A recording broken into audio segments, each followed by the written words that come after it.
Listo. Listo, está grabando. Bueno, buenas tardes a todos y todas.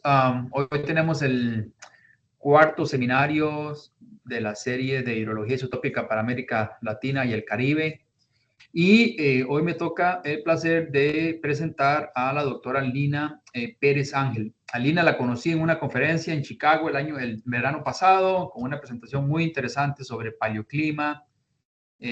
Y sé de su perfil también muy fuerte en términos de inclusión de más mujeres y en geología y en general en ciencia. Así que creo que también ella ha estado cumpliendo una labor muy importante en estos tiempos tan duros que estamos viviendo. Entonces voy a introducir a Lina.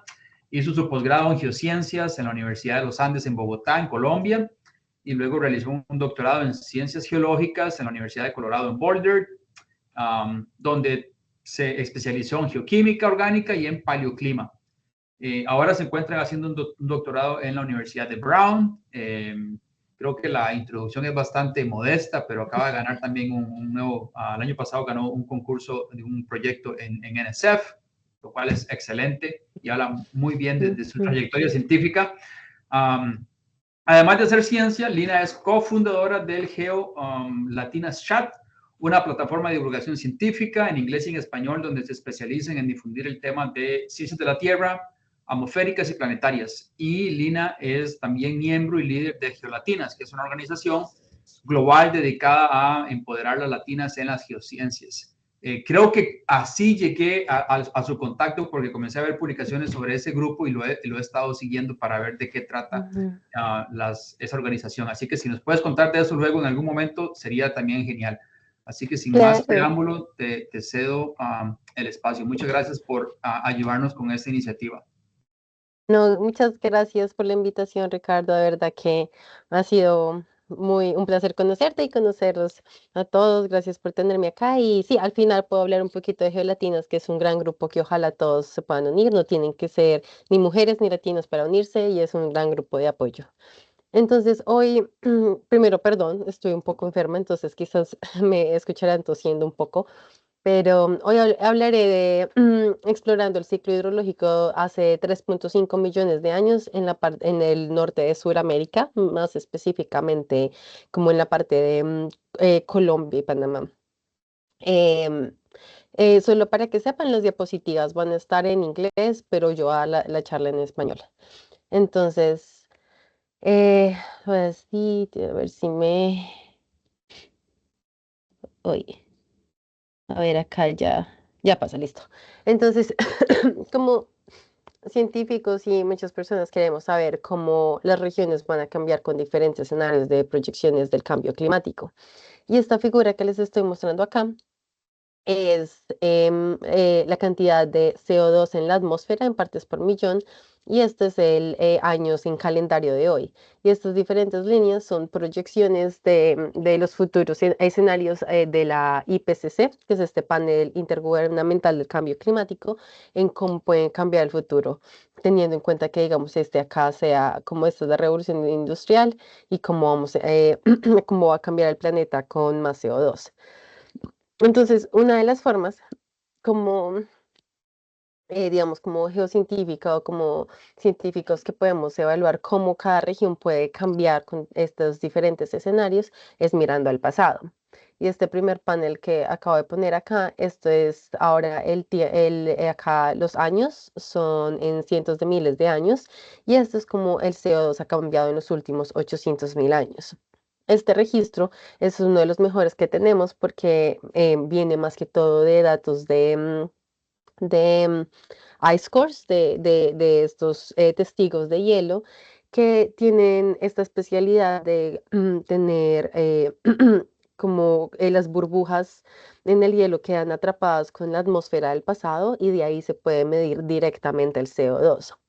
Sin embargo, cuando queremos extendernos en el tiempo y mirar como periodos de tiempo que tengan un CO2 parecido a estas proyecciones a futuro, ya nos pasamos a lo que llamamos de hace millones de años.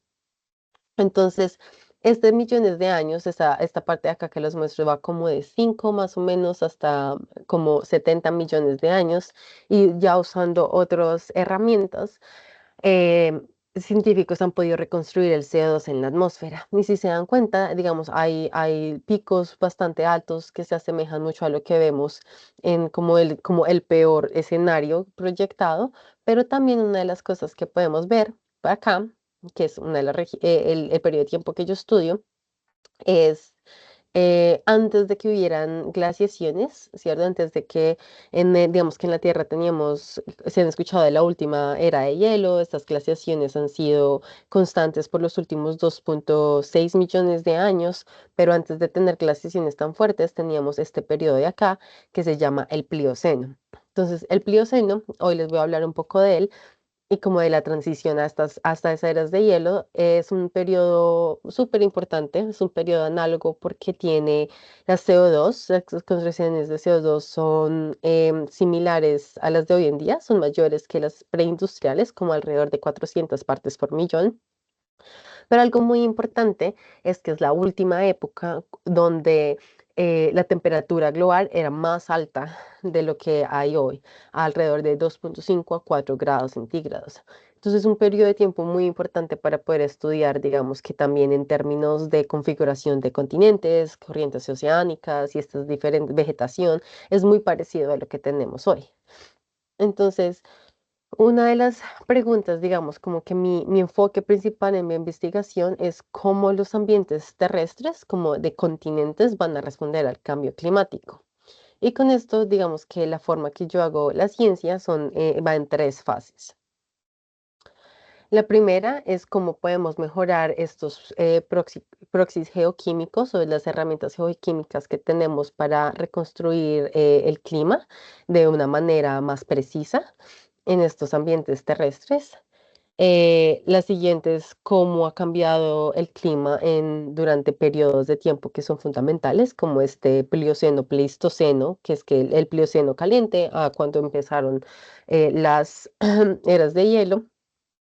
Pero también, digamos que el siguiente es, perdón, es qué mecanismos controlan estos cambios en el clima en la región en particular en la que yo estudio. Entonces, hoy les voy a hablar como de estos tres primeros pasos. Y la región que yo estudio, realmente en lo que yo me enfoco, es en los trópicos precisamente. Entonces, muchas veces como porque los trópicos, digamos que científicamente tiene como unos argumentos muy buenos, pero una de las cosas que a mí me motiva mucho es que en las regiones tropicales es donde vive el 40% de la población del mundo. Y esto es bien importante porque, digamos, cuando pensamos en los países que se encuentran en las latitudes tropicales o latitudes bajas, solamente dos países son denominados como países totalmente desarrollados o de high income que llaman. Estos son Singapur y Hong Kong. Entonces, si se dan cuenta, a pesar de que tenemos el 40% de la población en estas latitudes, muchas veces como que los recursos no dan como para em, investigar muchas veces el clima.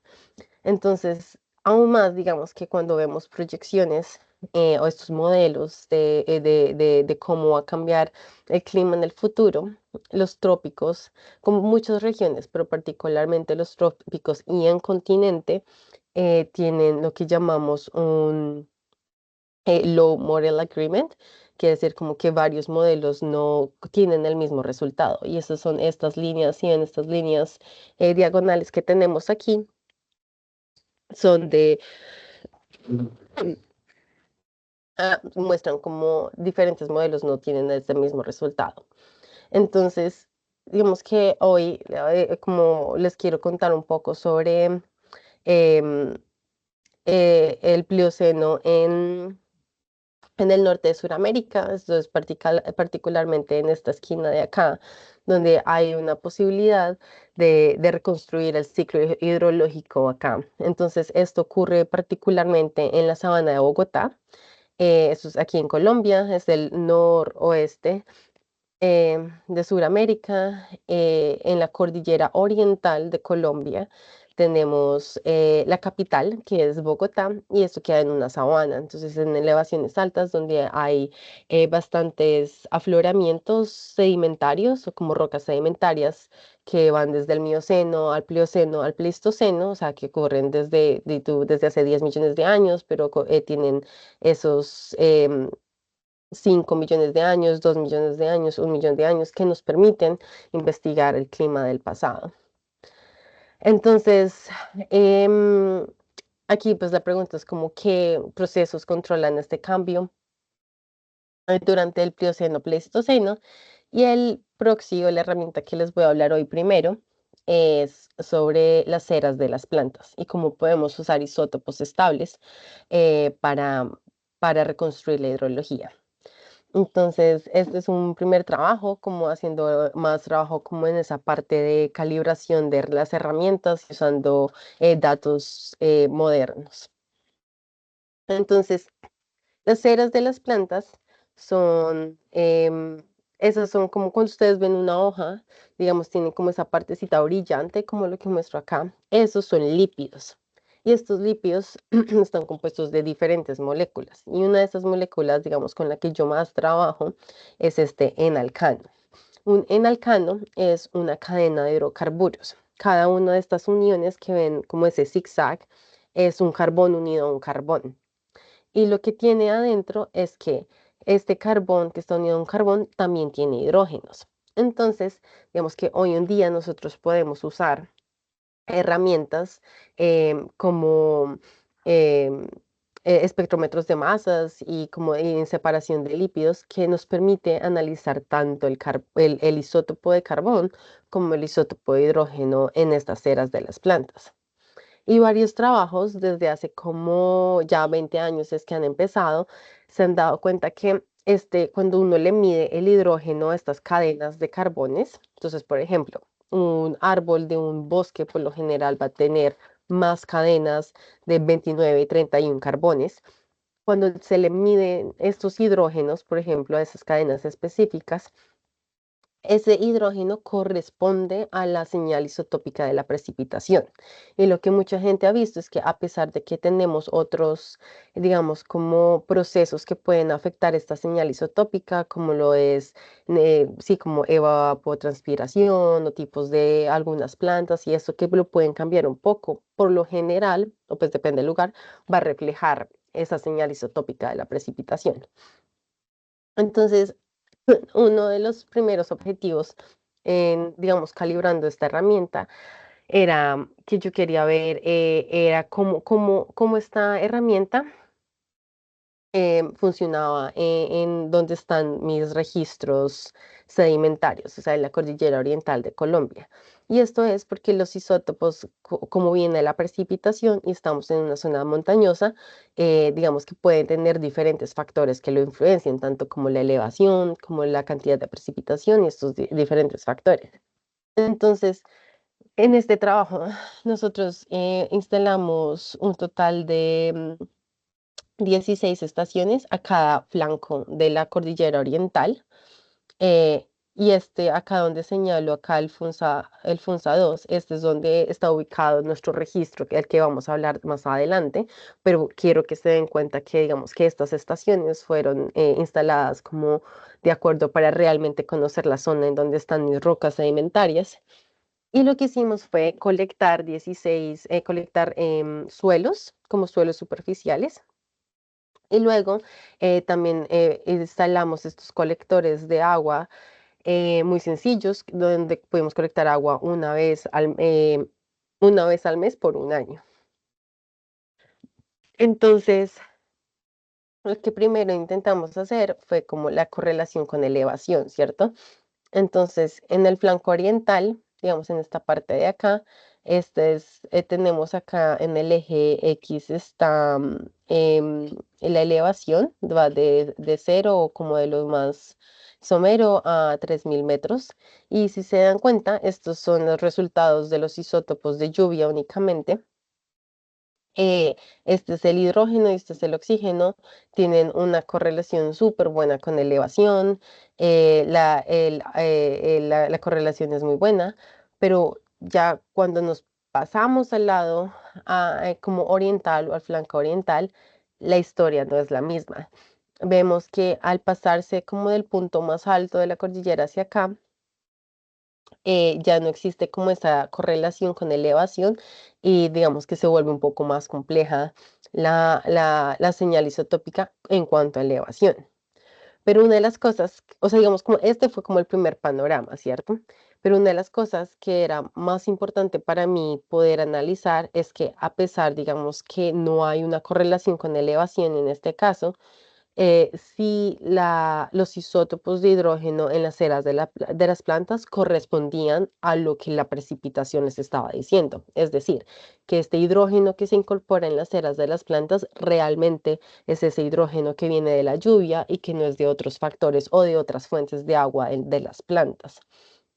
Entonces, medimos estos isótopos de hidrógeno en las diferentes cadenas y si se dan cuenta, digamos acá, hay una misma tendencia. En el flanco oriental, que es este de acá, con este flanco oriental de lluvia, ambos tienen como esta relación con como con elevación y corresponde como en esta correlación. Y cuando miramos el flanco occidental, que digamos, cuando vemos la lluvia, no tiene nada que ver, ¿cierto? O sea, como que no hay ninguna correlación con la elevación, es como una línea plana. Realmente también vemos lo mismo en las eras de las plantas.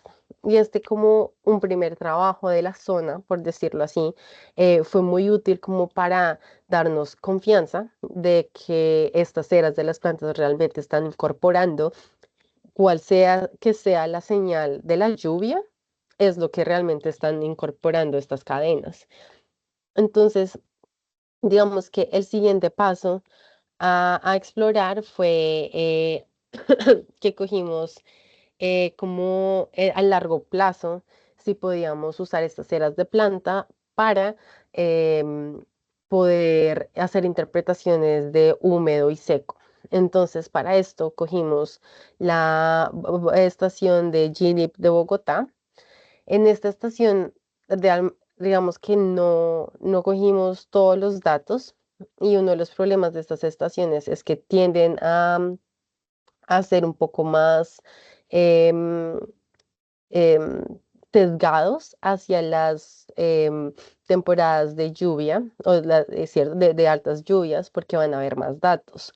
Entonces lo que hicimos fue que lo que hice fue como cogí 10 años con datos consecutivos, es decir, que en los 10 años, los 12 meses del año tuvieran datos isotópicos para realmente ver cuál era esa señal isotópica de la lluvia en respecto a las estaciones.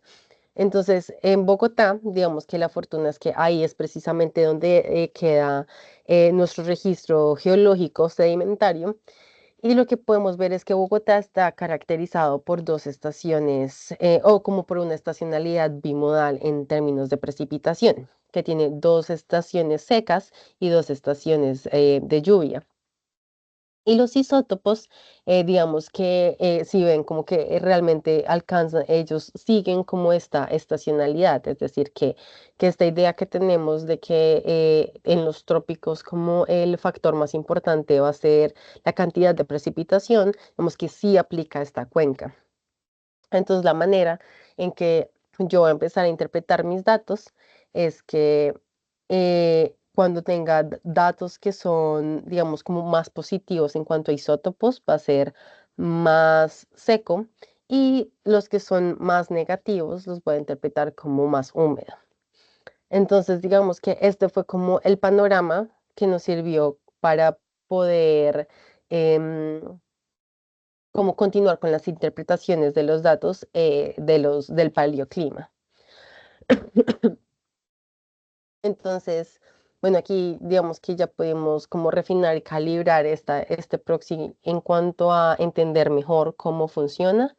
Entonces, ahora ya nos podemos pasar a la parte de reconstruir el ciclo, o sea, el clima desde el Plioceno. Ay, no, perdón. Entonces, para esto vamos a utilizar este registro sedimentario que mencioné un poco antes, se llama el testigo o el núcleo FUNSA 2. este testigo tiene 580 metros de sedimento. Fue sacado a finales de los 80s. Fue el principal estudio que se hizo fue entre el Servicio Geológico Colombiano y como el Servicio Geológico de Holanda, como con unos holandeses que vinieron a trabajar. Y el principal objetivo de este estudio fue polen, como análisis de polen. Pero afortunadamente, como que nosotros después de varios años pudimos como refinar el modelo de edad y los análisis de este testigo. Entonces, lo primero es, en esta figura que les estoy mostrando, es el nuevo modelo de edad que nosotros pudimos sacar, ya que es muy importante para realmente identificar que este núcleo de sedimento, este testigo de sedimento, tuviera como el intervalo de edad que nos interesaba. Y una de las cosas que vimos es que, digamos, esto es edad de millones de años y este es los metros en profundidad, es que esta parte de acá, si ven este dato que dice 2.6 y 3.3, significa que los últimos 150 metros del núcleo tienen esa parte del Plioceno. Entonces, esta parte de acá correspondería al Plioceno y tiene la transición al resto del Pleistoceno. Y como mencionaba al principio, esto es extremadamente importante, es porque es una de las transiciones como más importantes en términos de clima, y es porque esta figura que les muestro acá, esto es edad y estos son la señal isotópica de oxígeno 18 en foraminíferos bentoicos, es que gracias a esta curva es que sabemos que durante el Plioceno habían algunas de estas eras de hielo, pero realmente no habían tantas como cuando pasamos como límite acá y empieza el Pleistoceno, que es lo que marca como el inicio de las grandes glaciaciones en el hemisferio norte. Y esto cambió el clima del planeta completamente. Entonces, digamos que tenemos la fortuna de estar trabajando con un registro continuo donde tenemos el Plioceno y pasa al Pleistoceno y poder indagar cómo cambió o cómo fue el ciclo hidrológico o la precipitación, cómo cambió durante estos intervalos. Entonces, hoy en día, Bogotá se ve de esta manera. O sea, Bogotá es una ciudad donde más de 10 millones de personas está localizada en esta parte. No sé si algunos de ustedes han ido, saben, es una ciudad que está a una elevación alta, está a 2.500 metros, 2.600 metros, y relativamente es una ciudad plana donde hay montañas a su alrededor. Y esto es porque si miramos hace como 2 millones de años, así es como se veía Bogotá. Era un lago enorme, por eso es que ahora es como plano, donde salían estas montañas de alrededor, pero realmente era un ecosistema que era un lago. Eh, entonces, ahora, pues quiero compartir con ustedes como estos datos son los datos de hidrógeno de estas eras de plantas que pudimos recuperar del FUNSA-2, de este testigo que les estaba hablando. Y una de las cosas que fue muy importante es como para ayudar a la interpretación. Como esto es un lago, una de las ventajas es que, o sea, antes de continuar con eso, una de las ventajas es que son sistemas que, lo siento, son sistemas que preservan muy bien la materia orgánica, que sirve mucho para poder hacer este tipo de análisis. Entonces, aquí, lo que les estoy mostrando acá, el eje X es edad, o sea, aquí sería como hoy. Esta línea que ven acá roja es el límite Plioceno-Pleistoceno. Y estos son los isótopos de hidrógeno sacados de esas eras de planta. Y yo no sé si ustedes ven inmediatamente, digamos, como por encima de los resultados, eh, si tenemos esta interpretación que más positivo va a ser más seco y más negativo va a ser más húmedo, creo que hay una clara diferencia en esa señal isotópica del Plioceno a lo que hay en el Pleistoceno. Y esto, pues, realmente fue muy emocionante estar trabajando con esto. Es lo que estoy haciendo en mi postdoctorado ahorita. Estos son datos preliminares.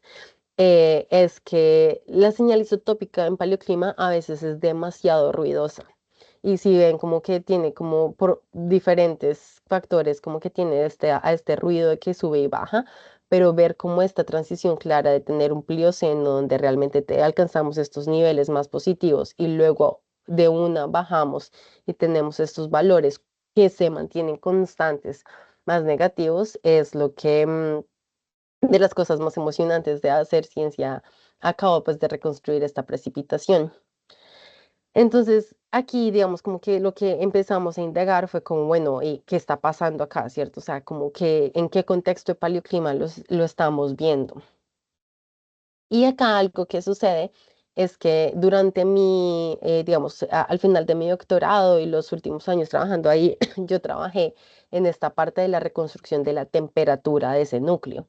Entonces, algo que yo encontré, acá les voy a mostrar si vemos este panel de acá abajo, es que yo reconstruí la temperatura de ahí y una de las cosas que en este momento este artículo está en revisión es que el Plioceno era más caliente. Entonces, algo que vemos cuando juntamos como la parte de los isótopos es que el Plioceno en esta parte de los Andes, en la cuenca de Bogotá, el Plioceno era más caliente y era más seco a comparación del Pleistoceno, ¿cierto? O sea, relativamente tenemos estos dos cambios, más caliente y más seco. Y acá una de las cosas que digamos como que empezamos a preguntarnos un poco más es en dónde vemos como estas condiciones similares, o sea, qué mecanismos nos están produciendo un clima que puede ser más caliente y más seco al mismo tiempo. Y aquí es cuando hablamos un poco más de como dinámica del clima a larga escala y los diferentes procesos o mecanismos que, digamos, que son importantes de evaluar durante estos periodos de tiempo. Entonces, aquí digamos que una de las preguntas es como, bueno, ¿qué mecanismo es el más importante en el momento del ciclo hidrológico durante el Plioceno, cuando tenemos como el mundo, el planeta es más caliente? Entonces, digamos que hay los dos principales a evaluar son procesos termodinámicos. Esto quiere decir que, digamos, en inglés se dice get wet wetter and dry gets drier, es decir, que las zonas húmedas se van a volver más húmedas y las zonas áridas se van a volver más áridas. Y este es un gran ejemplo, digamos, como que los trópicos son más húmedos, entonces se van a volver mucho más húmedos y que las zonas subtropicales que tienden a tener más desierto se van a volver más áridas. Y esto se debe al incremento de CO2. Básicamente en esta teoría se dice que entre más CO2 haya, entonces entre más CO2 va a haber más temperatura y que si solamente seguimos este proceso termodinámico, así es como las regiones van a responder. Sin embargo, hay otros procesos que hay que tener en cuenta, que son los procesos que llamamos dinámicos. Estos procesos dinámicos eh, son más como los cambios de temperatura de la superficie del océano, cambios en vegetación, cambios en glaciares, como digamos, como otros mecanismos que pueden ser un poco más enfocados a feedbacks como regionales, pero que cambian, no son tan predecibles como lo que es los procesos termodinámicos. Y este mapa de acá, el que les estoy mostrando, es un ejemplo de, de un experimento de modelación donde cogieron los datos de las temperaturas del océano, de la superficie, los ajustaron al modelo climático, esto es en comparación con CO2, que da como esta parte de termodinámica, esto es con esas temperaturas del océano.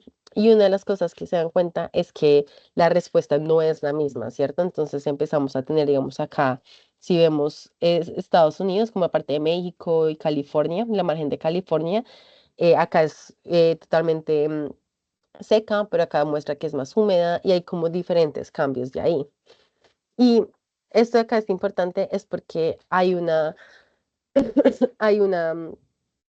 hipótesis que la gente ha manejado durante el Plioceno y es como estas condiciones de tener algo parecido a un niño o algo parecido a tener como el Pacífico Oriental más caliente. Y con esto es que podemos ver, digamos, qué, qué relación, o sea, con hoy en día, donde podemos ver cómo estas condiciones que nos pueden ayudar a dar una interpretación a nuestros registros de paleoclima. Entonces, este acá es un video que les quiero mostrar sobre qué pasa como durante el niño. Yo sé que probablemente muchos de ustedes conocen esto mucho mejor, pero esto es como un ejemplo de cómo estas temperaturas del océano, ¿cierto? Se están calentando, las cosas cambian, la margen de California y el Pacífico tropical oriental se calientan mucho, cambian toda la configuración atmosférica, ¿cierto? Sabemos que tenemos impactos a nivel mundial diferentes.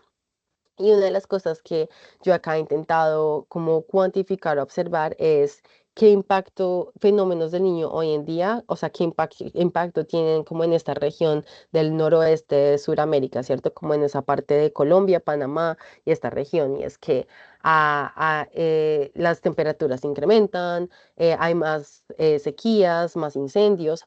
Entonces tenemos una situación donde hay temperaturas más altas, pero también hay una, hay menos precipitación.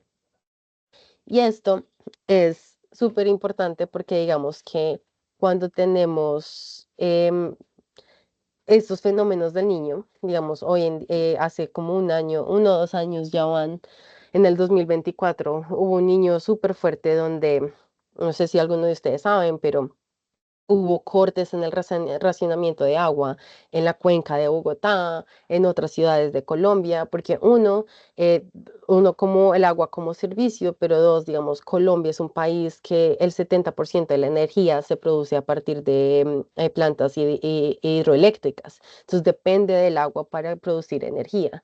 Entonces esto, digamos, que lo pone en un contexto de como la importancia de poder como estudiar esos análogos para entender cómo que el paleoclima nos puede estar diciendo de esta región en particular. Entonces, digamos que volviendo a los resultados de tener un plioceno más caliente y un plioceno más seco a comparación del pleistoceno, sí nos lleva a estas condiciones que se parecen mucho a lo que a lo que sucede hoy durante un año del niño o el fenómeno del niño. Y solo como para terminar, quiero mostrar como a gran escala, como que esto no solamente va del Pacífico Oriental a Colombia y al ladito donde ocurre, sino que pasa, digamos, cuando nos extendemos de forma latitudinal. Y es esa relación que hay entre esta parte de los trópicos y la parte de los subtrópicos de Norteamérica. Y este es un estudio de Tripti Bhattacharya. Esto es un estudio que es en la margen de California, acá, y usando las mismas herramientas, también usando isótopos de hidrógenos en ceras de planta, también viendo las anomalías de la temperatura del océano. Y algo que ella hizo fue que calculó este índice de acá. Primero miremos este panel del centro. Esto es en edad acá, en amarillo represento la parte del Plioceno, y es que este índice es la diferencia, como es el gradiente que existe entre el Pacífico Oriental tropical y la margen de California. ¿Y qué quiere decir? Que cuando estamos cerca de este 7,5, como esta línea que ven acá, eso es como el gradiente, el número normal que existe hoy en día. Y solamente cuando estamos más arriba, en este caso como más positivo en términos del gradiente, es cuando hay un fenómeno del niño, precisamente cuando se calienta la margen de California y cuando se calienta el Pacífico Oriental, es cuando hay menos de este gradiente, entonces es más positivo. Y acá es donde ella trabaja en estos eh, núcleos de sedimento marino en la margen de California y encuentra que hay un monzón mucho más fuerte. Y es que hay muchas implicaciones que por el lado de California y de México, el Plioceno era más húmedo. Entonces, digamos que va de acuerdo a que mientras en, mientras en los trópicos, en nuestro estudio, hay un plioceno más seco, en los subtrópicos de Norteamérica hay un plioceno que es más húmedo, el cual corresponde mucho a lo que pasa hoy en día durante un fenómeno del Niño, que es cuando tenemos ese calentamiento del Pacífico Oriental. Entonces, nada, digamos como que lo estoy mostrando porque este es un trabajo, es lo que estoy trabajando ahorita. Esta fue la propuesta de NSF que Ricardo mencionó al principio, es precisamente esta en lo que estoy trabajando y tratando de explorar como estos mecanismos y otros procesos para este tipo de datos. Entonces, si alguno de ustedes tiene cualquier información o consejo que me dé, estaría muy agradecida. Y ya, entonces eso es todo. Aquí les dejo como un resumen más o menos, básicamente mostrando que el norte de Sudamérica o el noroeste de Sudamérica durante el Plioceno era más caliente y más seco. La importancia de la temperatura del océano superficial, del océano del Pacífico, es muy importante en controlar el ciclo hidrológico en esta zona de las Américas. Y, y ahí puse, y gracias a NC porque pues tengo 2 años para seguir trabajando en este proyecto. Y, y ya antes de terminar, simplemente quería darle las gracias, como a todas las personas y fuentes de financiación, pero sobre todo a las estudiantes de pregrado que han trabajado conmigo a lo largo de este proceso del FUNSA, de mis proyectos. Realmente como que nada de este trabajo eh, existiría si no fuera por el arduo trabajo de los estudiantes de pregrado. Y ya, eso es todo. Bueno, muchas gracias, Lina. Vamos a abrir el espacio para ver si tenemos preguntas. Eh, vamos a ver si hay alguna pregunta. Ana María Durán, por favor. Hola, muchísimas gracias, Lina. Súper interesante la presentación y gracias, Ricardo, también por la organización de los seminarios. Me resulta muy interesante el resultado de la variación de la humedad porque en condiciones presentes para esta región lo que se encuentra es que conforme aumentan las concentraciones de dióxido de carbono y se elevan las temperaturas, la disponibilidad de humedad aumenta y el sistema más bien se vuelve más húmedo, ¿verdad? De manera que es consistente con este mecanismo del rico se hace más rico, pero siempre se ha criticado esa hipótesis porque no siempre se observa el mismo comportamiento. Y justamente es lo que usted obtiene en este estudio. Y eso es interesante porque entonces ahí pareciera que lo que está dominando en esos periodos que tienen condiciones de circulación semejantes a los periodos niño, no es en realidad un mecanismo de temperatura propiamente termodinámico, sino que más bien es un mecanismo del comportamiento de la circulación regional. Entonces Ujú. quería, no, Brax, si nos querías compartir como cuál es la opinión en ese, digamos, en principio, discrepancia de los resultados que se observa. Sí, sí, no, o sea, no lo pudiste haber resumido de mejor manera realmente como la conclusión del estudio, que realmente fue sorprendente al principio, porque lo que tú dices, uno espera como por termodinámica, por eso uno espera que sea así, como más que la ley termodinámica es la que, em, como la que reine, por decirlo así. Pero sí, lo que yo creo que pasa es que, digamos, como, claro, en el término del ciclo hidrológico es bien regional, entonces toca estudiarlo más en forma regional en los trópicos. Y lo que yo creo es que este proceso dinámico de las temperaturas del océano es lo que modula la configuración atmosférica, que es la que predomina o la que predomina o la que produce los cambios más extremos y más fuertes que ocurren acá. Y digamos, lo que está ocurriendo cuando hay un niño y quería mostrar esta figura es que, digamos, como que en Colombia hay diferentes fuentes de agua, ¿cierto? Tenemos tanto, digamos, ay, se me fue la paloma. el jet del Chocó, el del Caribe, tenemos la corriente que viene occidental, la corriente que viene del Atlántico y del Amazonas, que es la que más como contribuye aquí a la precipitación, pero digamos durante un niño, ¿qué pasa? Esto se vuelve caliente y el Chocó se apaga. El Chocó se apaga, eh, dejando la región mucho más seca y siendo como ese mecanismo predominante que controla la circulación atmosférica, donde digamos que el proyecto ahorita estos 2 años que tengo es poder identificar cuál es la señal isotópica durante años del niño, para saber si realmente esa señal isotópica, la diferencia que hay entre un año niño, no tenemos Chocó, tenemos más sequía. ¿Cuál es la diferencia entre esa señal isotópica y la señal isotópica normal, de años normales? Para ver si eso, digamos, como que es una diferencia, que es la misma que estamos viendo en el registro paleo, donde lo que domina, al menos durante el Plioceno, es ese mecanismo dinámico. Muchas gracias. Yo tengo ¿Alguien otra más? pregunta, pero si quiere, dejo que Perdón. alguien más pregunte y si no hay más preguntas, entonces pregunto yo De después. momento no veo ninguna otra mano levantada. Puede Ok, continuar. entonces.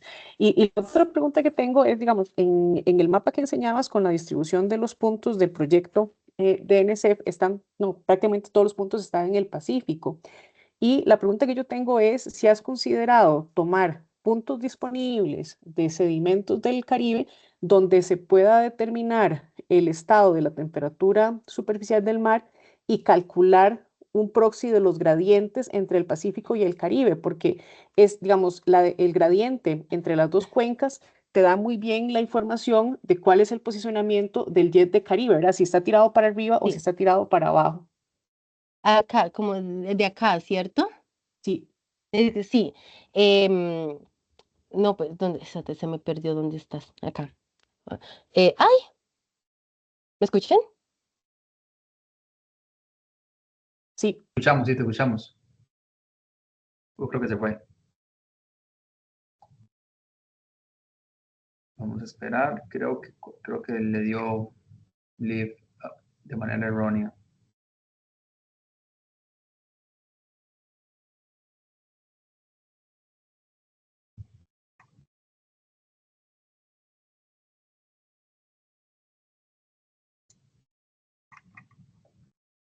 Hola, ¿me escuchan? Sí, sí, sí. No sé qué pasó, Sí. me sacó, pero alcancé a escuchar toda la pregunta. Sí, no, gracias. Es chistoso porque veo el Durán Quesada y es como gracias por todos tus artículos, me salvaron la vida escribiendo mi primer paper de atmosférico.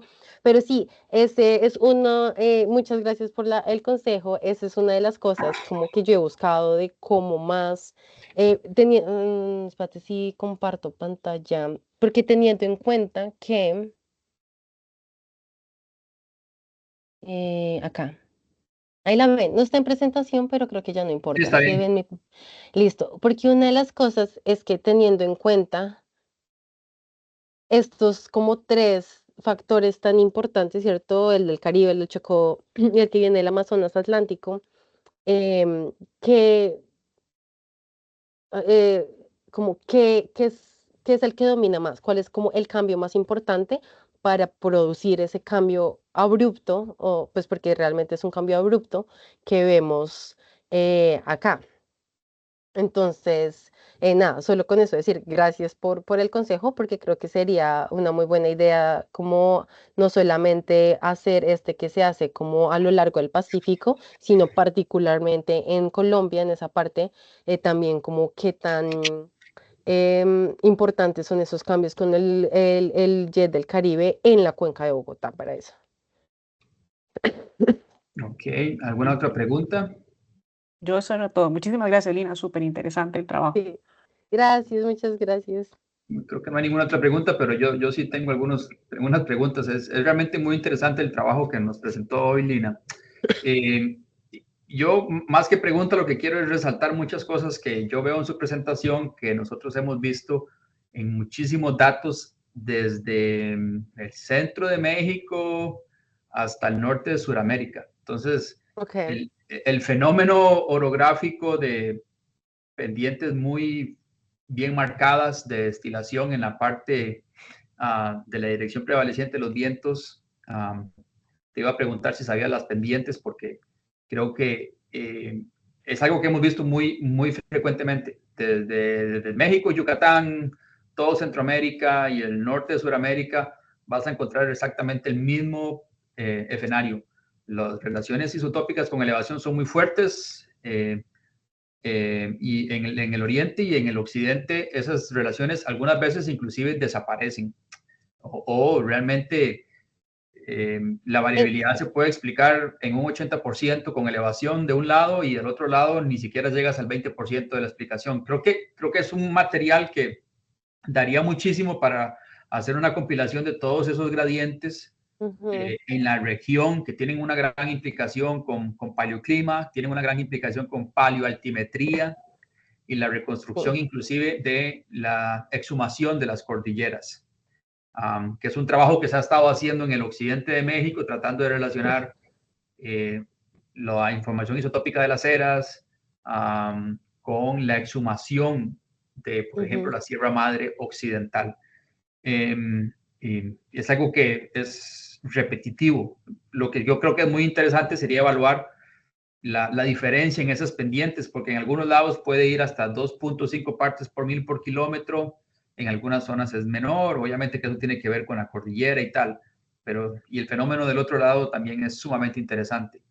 Lo otro, eso es como un comentario y una idea que yo creo que podría dar hasta para una propuesta en conjunto, de la evaluación sí, de, sí. de esas razones, de las razones isotópicas con elevación de toda esta región, que son bastante consistentes en muchos lugares. Y lo otro es que a mí me llamó mucho la atención este último gráfico que tienes ahí del paper de 2022, donde se Sí, sugiere que hay un monzón mucho más sí, fuerte. Sin embargo, si eso fuese así, digamos que iría en contra del principio como tal del efecto clásico de cantidad, porque entre más fuerte sea el monzón, las composiciones isotópicas deberían empobrecerse y no enriquecerse. sí, Entonces habría que ver yo no he leído el paper, pero me gustaría saber si sí, sí. ese tipo No, de relaciones inversas son muy normales en el norte de México y en el ujú, suroeste de Estados Unidos. Entonces, con el monzón sí, intensificado, algunas veces la relación de cantidad es totalmente inversa el efecto clásico de más lluvia, más empobrecido, menos ujú, lluvia, más enriquecido. No sé si podrías sí, comentar algo al respecto. sí, sí, sí, claro. Este trabajo está basado, o sea, lo que dices es exactamente lo que ocurre. El trabajo anterior a este, que es la reconstrucción, es un trabajo donde Tripti hizo en Core Tops, en esa zona, donde básicamente la primera observación fue que cuando el monzón se vuelve más fuerte, o sea, hay más lluvia en el verano, la señal isotópica es al revés de lo que pensamos en cuanto a cantidad de precipitación. Entonces, el trabajo anterior a este es que ella diferenció entre más lluvia en el invierno, como se piensa normalmente, versus solamente teniendo más lluvia en el verano, que ocurre otra vez durante el fenómeno del niño. Y así es como, digamos, teniendo esta señal isotópica que es más enriquecida, más positiva, es que la interpretación es que es un monzón precisamente del verano mucho más fuerte. Entonces sí, tienes razón, es el trabajo anterior a este que ellos ponen es como toda esa cuantificación isotópica eh, del, para poder obtener la interpretación del monzón. Ok. No, Eso y acompañado de como estos otros evidencias de que el Plioceno hay lagos, ahí se encuentran yeah, cocodrilos, ¿sí? Como toda esta parte. yeah. No, no, es sumamente interesante. Yo te decía porque hay un montón de información moderna, evidencia moderna. Nosotros acabamos de Ujú, terminar de muestrear de pura casualidad, 3 años distintos en el monzón norteamericano. Un niño, una niña y un año neutral. Desde el norte de ujú, México hasta el sur de Estados Unidos. Y realmente se puede ver muy claramente los cambios de la dirección de fuente de humedad, y eso produce un cambio en la composición isotópica muy sistemático. Así que yo creo que es algo que en alguna medida lo hemos visto en Centroamérica también, anomalías en exceso de deuterio durante el niño y la niña, no solamente relacionadas con la cantidad de lluvia, sino también Ujú. con esas fuentes de humedad, que era la última diagrama que tenías ahí de las 3 grandes fuentes de humedad para esa sabana de Bogotá. Entonces yo creo que son herramientas que se podrían explorar en el futuro. Sí, por supuesto, y sobre todo porque digamos que este trabajo, una de las cosas que pues yo propuse y que quiero hacer es no solamente verlo de escala en la cuenca de Bogotá, sino como esa relación con los subtrópicos del norte y básicamente ver en qué momento si se seca en un lado, realmente es más húmedo en el otro Ya, y como qué conexión, digamos, es acá lo tengo como ese export of moisture, como ya, ese, a ver qué, pero sí, sí, sería súper interesante. ok. Y ese que mencionaste ahorita de el niño, la niña y normal, eh, ¿ya lo tienes publicado? Ya pasó una revisión, pero te puedo compartir una versión preliminar. Sí, sí, porque eso es exactamente lo que yo quiero hacer en Colombia. Ahorita que Ya, acabé de colectar el niño, ya tengo año normal, tengo niña y tengo niño por fin ya. para poder comparar. Sí, te voy a enviar unas referencias, pero muchísimas gracias por el seminario. Ya tenemos que ir terminando. Muy, muy Dale, interesante. Gracias por el gracias. resumen. Es una perspectiva muy distinta a la que habitualmente vemos solamente de lluvia, agua subterránea, superficial, sino que esto ya es una integración mucho más compleja, evidentemente, pero un tema sumamente interesante y creo que también puede abrir un montón de oportunidades para otras personas alrededor de la región. Sí, lo que hay es Podríamos- que hacer paleoclima, o sea, hagan paleoclima, por favor. No, podemos hablar de paleoaltimetría. Yo creo que es un tema Sí, que podría ser muy atractivo para toda la región. sí, sí, por Pero bueno, supuesto. ok, bueno, muchas Bueno, gracias también por darnos el seminario durante condiciones un poco complicadas de salud. Te lo agradezco perdón. muchísimo. No, Así que cierro el seminario. Nos vemos en 2 meses y muchas gracias por la participación de todos. listo. Muchísimas gracias por la invitación, que estés muy bien. Hasta luego. Muchas gracias a todos. Sí, muchas gracias a todos. Buenas tardes. Chao, buenas tardes.